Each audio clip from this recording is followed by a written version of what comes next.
Comment va Charlie ? Demanda l'homme dragon, qui était bien le seul à appeler Banita par son nom de naissance. Née chez les Sapiens, là où la magie n'est qu'un mythe, elle fut pourtant la plus grande magicienne jamais vue à ce jour.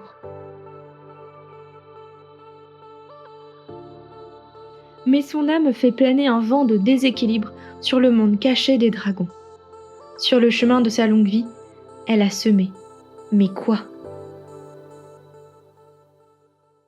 Aloha et bienvenue sur le podcast auto-édition, je m'appelle Abby et aujourd'hui je suis ravie de vous retrouver pour une nouvelle chronique littéraire. Petite parenthèse, je suis sincèrement désolée du bruit des travaux que vous allez entendre au cours de ce podcast. Malheureusement, je filme sur le seul créneau où je suis disponible et le voisin semble faire des travaux pile à ce moment-là.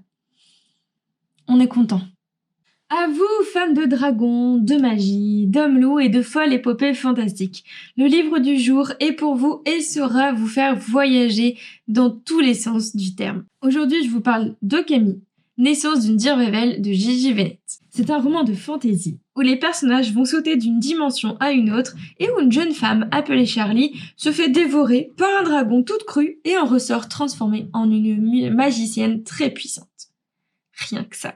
Je vais maintenant vous parler de ce qui m'a plu et de ce qui m'a déplu dans ce bouquin. D'abord, ce qui m'a plu. L'univers est très vaste, très large, très détaillé. Que ce soit par les personnages aux facettes multiples et aux destinées incroyables, que ce soit par les formes de magie très diversifiées et intrigantes, que ce soit par les nombreuses créatures, parfois imaginaires comme les dragons, ou un peu plus réelles comme des loups, ou encore par les arcs narratifs qui vont se croiser et se recroiser, parfois se dénouer, ou tout simplement nous faire languir de suspense de page en page. Bref, tous les éléments sont bien présents pour nous faire passer un bon moment de lecture captivante et intrigante. On ne peut pas s'ennuyer car il y a plusieurs intrigues qui nous tiennent en haleine de bout en bout du roman. Ce qui m'a également plu, c'est que j'ai eu un gros coup de cœur pour l'héroïne principale, à savoir la magicienne Charlie, ou Banita, selon le prénom qu'on souhaite utiliser pour elle. Son histoire personnelle, son évolution m'ont convaincue, mais surtout, c'est son caractère bien trempé qui m'a le plus souvent marqué. Tantôt douce, tantôt langue bien pendue, tantôt taquine, tantôt drôle. J'ai trouvé que c'était un véritable personnage qu'on ne peut qu'adorer finalement. Elle m'a paru être quelqu'un de sensé, quelqu'un qui se retrouve propulsé au milieu d'un univers où elle ne contrôle absolument plus rien, où tout est très étrange, dont elle ignore tout, mais c'est un univers dans lequel elle arrive à s'adapter et beaucoup de personnes sont en attente de ses réactions, de ses actes, de ses propos.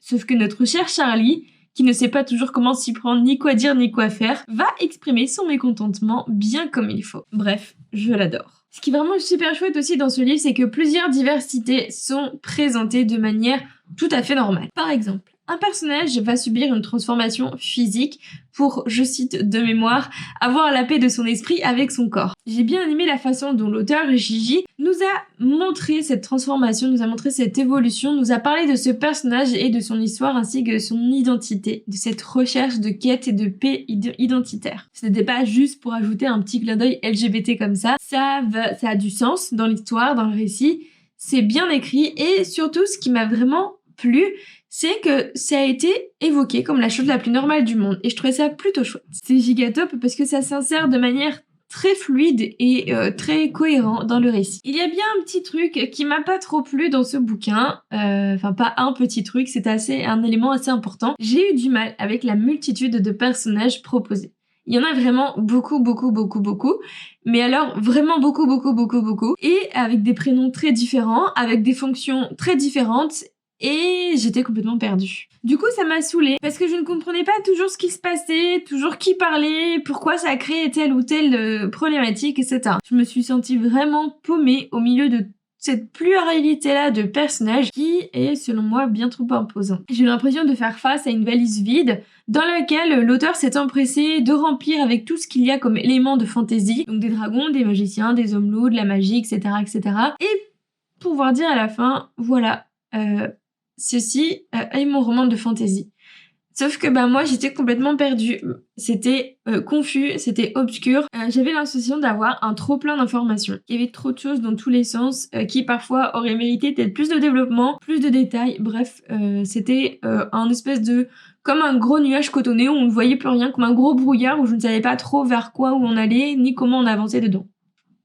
Et après lecture, avec un regard sur chacun de ces éléments individuels, je me suis dit ouais, c'est giga cool, c'est vraiment très chouette, la manière dont c'est écrit, la manière dont c'est détaillé, c'est original, ça a du peps, mais quand j'étais en plein dans la lecture, quand j'étais en plein dedans, j'étais très souvent perdue, très souvent paumée. Et c'était trop de choses qui allaient trop vite dans tous les sens. C'est ce surplus qui m'a empêché vraiment d'apprécier le roman tel qu'il est, alors qu'il mérite en fait toute notre attention au vu de son univers si riche et si enchanteur. Et si vous aussi vous souhaitez découvrir cet univers-là en question d'Okami, de ce personnage, de cette étrange créature, qu'est-ce qu'une Okami finalement, eh bien vous le découvrirez en lisant ce roman et en cliquant sur le lien en description. Je vous remercie pour votre écoute, c'était Abby pour le podcast auto-édition et je vous donne rendez-vous dimanche prochain pour une nouvelle chronique littéraire. Salut!